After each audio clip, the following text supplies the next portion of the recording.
Subscribe करें हमारा YouTube channel और बेल आइकन को दबाएं लेटेस्ट वीडियो अपडेट्स प्राप्त करने के लिए। साथ ही हमारी सभी सब्जेक्ट्स की वीडियो प्राप्त करने के लिए क्लिक करें D&K अकेडमी और जाएं प्लेलिस्ट ऑप्शन पर, जहां आपको मिलेंगे पॉलिटी, जियोग्राफी, विज्ञान, हिंदी, MPGK, रीजनिंग और अन्य सभी सब्जेक्ट्स के वीडियो।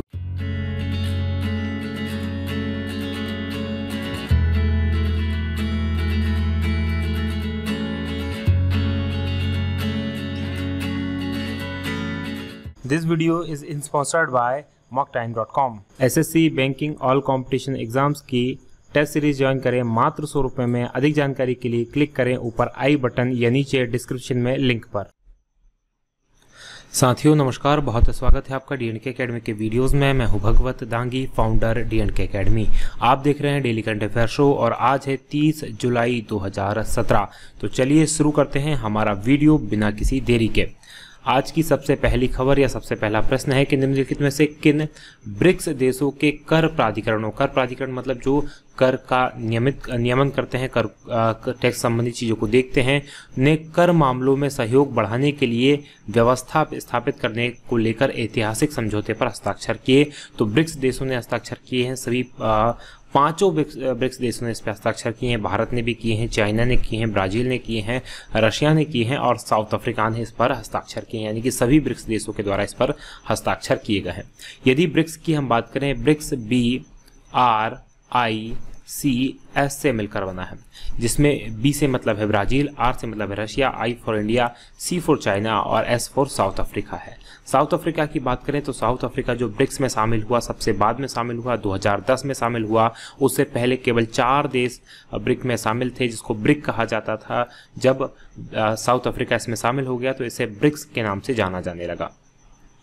और ब्रिक्स विश्व की उन सबसे बड़ी उभरती हुई अर्थव्यवस्थाओं में से है जो अभी उदयमान है या उदय हो रही है। केवल जो रशिया है वही एकमात्र विकसित अर्थव्यवस्था है, बाकी सभी अर्थव्यवस्थाएं विकासशील अर्थव्यवस्थाएं हैं और काफ़ी बड़ी अर्थव्यवस्थाएं हैं। अगले प्रश्न की हम बात करें, राष्ट्रीय भूकंप केंद्र ने भूकंप मापदंडों के विस्तार के लिए किस ऐप को लॉन्च किया? तो ये एक ऐप लॉन्च की गई है और इसका जो नाम है इंडिया क्वेक। इस ऐप का नाम है इंडिया क्वेक। ध्यान दीजिएगा, इसके साथ ही एक और ऐप लॉन्च की गई थी सागरवाणी, जो कि मछुआरों के लिए थी। और ये इंडिया क्वेक जो ऐप है ये इस तरह से वर्क करती है कि जो भूकंप से संबंधित जानकारी है ये ऐप के माध्यम से पहुंचाती है और इस ऐप को कोई भी प्ले स्टोर से जाकर डाउनलोड कर सकता है। तो इससे फ़ायदा ये होता है कि कई बार जैसे कि किसी और जगह पर भूकंप आया, जैसे हम बात करें भूकंप आया है अफगानिस्तान के पास और उसके झटके महसूस दिल्ली में किए जा रहे हैं, तो दिल्ली में हड़कंप मच सकता है, हड़बड़ी मच सकती है। तो ये ऐप क्या करेगी, ये बता दे कि सटीक लोकेशन के कहाँ भूकंप आया है, उसकी तीव्रता क्या है उसके, तो ताकि जो है लोगों को जानकारी इजीली पहुंच सके। तो इस तरह से ये वर्क करती है। तो इंडिया क्वेक इसका नाम रखा गया है। अगली उसकी बात करते हैं, NITSER यानी कि national institute of technology science education and research संशोधन विधेयक। इसमें संशोधन के लिए विधेयक राज्यसभा में पारित कर दिया गया है और इसे लोकसभा में पेश किया गया है। और इस विधेयक में निम्नलिखित में से किस स्थान पर NITSER बनाने का प्रस्ताव रखा गया है? तो 2 जगह पर NITSER बनाने का प्रस्ताव रखा गया है, तिरुपति में रखा गया है और बहरामपुर में रखा गया है। बहरामपुर की बात करें तो उड़ीसा के अंदर बहरामपुर है, यानी कि ये दोनों इसके अंदर आंसर होगा। इससे पहले की यदि हम बात कर लेते हैं NITSER की, 5 जगह पर ये कार्यरत है, कलकत्ता, पुणे, मोहाली, भोपाल और तिरुवनंतपुरम में ये 5 जगह ऑलरेडी कार्यरत है। अगले प्रश्न की बात करें, किन्होंने एशियाई युवा और जूनियर वेटलिफ्टिंग चैंपियनशिप में कांस्य पदक जीता? तो कांस्य पदक जीतने वाले जो भारतीय खिलाड़ी हैं वो हैं अजय सिंह। अजय सिंह ने कांस्य पदक जीता है। इसके अलावा 2 और खिलाड़ी हैं जिन्होंने कांस्य पदक जीता है। एक है एस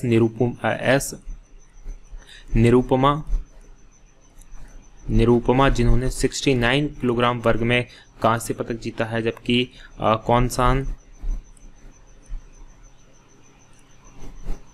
कौनसम और मिला देवी ने स्वर्ण पदक जीता है। 44 किलोग्राम वर्ग में इन्होंने गोल्ड जीता है और एस निरुपमा ने 69 किलो वर्ग में कांस्य पदक जीता है। नेपाल के अंदर यह एशियाई युवा और जूनियर वेट लिफ्टिंग चैंपियनशिप आयोजित की जा रही है और काठमांडू में ये आयोजित की जा रही है। अगले प्रश्न की बात कर लें, पहली बार भारतीय सेना इजराइल में आयोजित होने वाली बहुराष्ट्रीय अभ्यास में हिस्सा लेगी। इसके अंदर जो है 7 देश हिस्सा लेते थे अभी तक। एक और देश भारत इसमें हिस्सा लेने वाला है। भारत पहली बार इसमें हिस्सा ले रहा है। और इस जो चैंपियनशिप, ये जो अभ्यास है, इसका जो नाम है ब्लू फ्लैग, इसका नाम है ब्लू फ्लैग। इसके अंदर जो भाग लेते हैं, यूएसए इसके अंदर भाग लेता है, और उसके साथ ही इसमें Italy, France, Germany, Greece, Poland और इजराइल इसमें भाग लेते हैं। भारत इसमें 8वां देश है जो भाग लेगा। लगभग 100 से ज़्यादा इसके अंदर जो विमान होते हैं, लड़ाकू विमान, वो इसमें भाग लेते हैं। अगले प्रश्न की बात करें, किस देश की सीमा पर दीवार बनाने के लिए अमेरिकी संसद ने 788 बिलियन का बिल पास किया है? तो दीवार बनाने की बात की जा रही है। मैक्सिको वो देश है जिसके साथ जो है अमेरिका दीवार बनाने जा रहा है। जैसा कि आप मैप में देख सकते हैं कि ये जो नीचे ये वाला जो हिस्सा है, नीचे वाला ये मैक्सिको है, ऊपर जो है ये यूएसए है। तो इसके साथ जो है दीवार बनाने का काम चल रहा है, क्योंकि बहुत से लोग जो है मैक्सिको से अमेरिका के अंदर बिना किसी ऑफिशियल काम के जो है इधर से उधर आते हैं, चले जाते हैं, और वहाँ पर जो है अपराध को बढ़ावा देते हैं। तो इसके लिए किया जा रहा है। अगर हम मैक्सिको की हम बात कर लें, ये इम्पॉर्टेंट, इसके अंदर आपको थोड़ा सा समझ में आ जाएगा कि ये जो मैक्सिको है, मैक्सिको सिटी इसकी राजधानी है। वहीं कनाडा की बात करें तो कनाडा की राजधानी जो है वो ओटावा है। क्यूबा भी इसके पास में लगा हुआ एक छोटा सा देश है, क्यूबा की राजधानी है वो हवाना है। और ब्राज़ील की बात करें तो ब्राज़ील की राजधानी जो है ब्राजीलिया है। तो ये इंपॉर्टेंट कंट्रीज़ हैं। अगले प्रश्न की बात कर लेते हैं, किस देश ने उपग्रह को अंतरिक्ष की कक्षा में स्थापित करने के लिए सक्षम फिनिक्स रॉकेट, नाम से ध्यान दीजिएगा, फिनिक्स रॉकेट को सफलतापूर्वक प्रक्षेपित करने का दावा किया है? और ये दावा किया है ईरान के द्वारा। ईरान ने जो है फिनिक्स रॉकेट बनाया है। ये 2500 किलोग्राम भार के लगभग 5000 किलोमीटर की जो कक्षा है उसमें स्थापित कर सकता है 2500 किलोग्राम भार के उपग्रह को।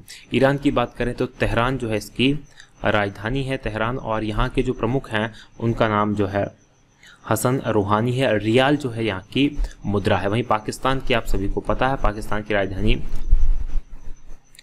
जो है इस्लामाबाद है, और मुद्रा यहाँ भारत की तरह रुपया ही चलता है। श्रीलंका की बात करें, श्रीलंका की राजधानी, ध्यान दीजिएगा, श्रीलंका की राजधानी कई जगह आपको सुना होगा, कोलंबो वाणिज्यिक राजधानी। जो प्रशासनिक राजधानी श्रीलंका की है वो श्री जयवर्धनेपुराकोट्टी जो है वो श्रीलंका की ऑफिशियल राजधानी है। वहीं इनके जो राष्ट्रपति हैं, यदि हम उनकी बात करें तो मैथिलीपाला सिरिसेना जो है यहाँ के राष्ट्रपति हैं। और श्रीलंकन रुपया जो यहाँ की मुद्रा है। अफगानिस्तान की बात करें तो अफगानिस्तान में जो है अशरफ गनी की सरकार है, और काबुल यहाँ की राजधानी है, और अफगानी यहाँ की मुद्रा का नाम है अफगानी। अगले प्रश्न की बात कर लेते हैं, किस राज्य सरकार ने आईसीसी महिला विश्व कप में शानदार प्रदर्शन करने हेतु भारतीय महिला क्रिकेट टीम को प्रत्येक खिलाड़ी को 50 लाख रुपए नगद देने की घोषणा की है? तो बहुत शानदार प्रदर्शन हाल ही में किया गया है इंग्लैंड के साथ। हालांकि इंग्लैंड के साथ जो है हारी थी, लेकिन बहुत बढ़िया वो मैच था, अच्छे से खेला था। और उसके बाद 50 लाख देने की घोषणा की है महाराष्ट्र सरकार के द्वारा की गई है। महाराष्ट्र सरकार में वर्तमान में जो बीजेपी की सरकार है, देवेंद्र फडणवीस यहाँ के मुख्यमंत्री हैं, और चौधरी विद्यासागर राव जो है यहाँ के गवर्नर है। बिहार की बात कर लें, बिहार में काफ़ी पॉलिटिकल ड्रामा चल रहा है। बीजेपी के साथ अब अलायंस करके नीतीश कुमार ने सरकार बना ली है, और नीतीश कुमार यहाँ के प्रधान जो है मुख्यमंत्री हैं। और यहाँ के गवर्नर की हम बात करें तो बंगाल के और यहाँ के एक ही गवर्नर हैं, केसरीनाथ त्रिपाठी जी। वहीं झारखंड की बात कर लें, झारखंड में भी अब बीजेपी की सरकार है। रघुवीर दास जो है यहाँ के मुख्यमंत्री हैं, और द्रौपदी मुर्मू जो है यहाँ की गवर्नर हैं। तो ये महाराष्ट्र सरकार ने फैसला किया है 50-50 लाख देने की घोषणा इनको की है। किस देश के दिग्गज फुटबॉलर एंटोनियो कासानो ने हाल ही में संन्यास लेने की घोषणा की है? तो एंटोनियो कासानो, जैसे आप नाम से स्पष्ट है, इराक के तो होंगे नहीं, श्रीलंका के नहीं, अमेरिका के भी नहीं है, ये इटली के हैं। यदि बात करें हम इराक की, तो इराक की राजधानी जो है बगदाद है, और यहाँ के जो मुखिया हैं या प्रमुख हैं उनका नाम है फौद मासूम, और दीनार या जिसे कहा जाए इराकी दीनार जो है यहाँ की मुद्रा है। इटली की राजधानी आप सभी को पता है, रोम जो है इटली की राजधानी है, और स्वेराज मेट्रोलो जो यहाँ के प्रमुख हैं। यूरो यहाँ की मुद्रा है। श्रीलंका और अमेरिका की बात हम कर चुके हैं। आप सभी को अमेरिका की तो पता हो गई होगी, रटी होगी, तो इसलिए बार बार बताने की आवश्यकता नहीं है। हाल ही में दूरदर्शन ने अपना लोगो बदलने की योजना बनाई है। मौजूदा लोगो का इस्तेमाल दूरदर्शन किस वर्ष से कर रहा है? तो अभी जो वर्तमान में दूरदर्शन का लोगो कुछ इस तरह से है, तो लोगो बनाने के लिए अभी उन्होंने प्रतियोगिता भी आयोजित की है। बदलने चाहते हैं तो सितंबर 1959 15 सितंबर 1959 को स्थापना हुई थी दूरदर्शन की, और तभी से इस लोगो का इस्तेमाल कर रहा है, और अब इस लोगो को बदलने का कार्यक्रम जो है दूरदर्शन कर रहा है। अगले प्रश्न की बात कर लेते हैं। एक्सिस बैंक के बोर्ड ने शिखा शर्मा को दोबारा कितने साल के लिए प्रबंध निदेशक और सीईओ बनाने की मंजूरी दे दी है? तो एक्सिस बैंक की जो प्रमुख हैं, वर्तमान में प्रबंध निदेशक हैं, एमडी हैं जो हैं शिखा शर्मा है, इनको 3 साल का और इनका कार्यकाल बढ़ाया गया है 3 साल के लिए, और ये अब वहीं रहेंगी। अगले प्रश्न की बात कर लेते हैं। तो केंद्रीय मंत्रिमंडल द्वारा अनुमोदित मजदूरी श्रम संहिता विधेयक 2017 किन विधेयकों को समेकित स्वरूप है? यानी कि केंद्रीय मंत्रिमंडल ने इस विधेयक की मंजूरी दे दी है, और इसमें कौन कौन से विधेयक शामिल होंगे? तो इसमें न्यूनतम मजदूरी अधिनियम 1948, बोनस अधिनियम 1965, वेतन भुगतान अधिनियम 1936 और समान वेतन अधिनियम 1976 शामिल है। यानी कि 4, 1, 2 और 3 और 4, ये 4 इसमें अधिनियम शामिल हैं। तो इसका आंसर होगा उपरोक्त दोनों।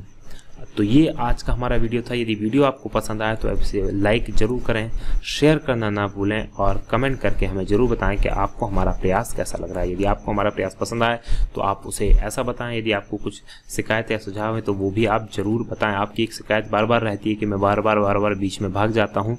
मैं कोशिश कर रहा हूँ बीच में ना छोड़ूँ इन चीज़ों को, लेकिन क्या करें, फिर भी कुछ ऐसी प्रॉब्लम्स होती हैं तो उनको हम फिर से और कंटिन्यू करने की कोशिश करेंगे और खुद को दुरुस्त करने की कोशिश करेंगे। आप लोगों का सहयोग, आप लोगों का प्यार इसी तरह हमें मिलता रहे, इसी आशा के साथ आज की बात करेंगे यही समाप्त। आप देख रहे थे TNK अकेडमी, जो है नंबर 1 GK चैनल।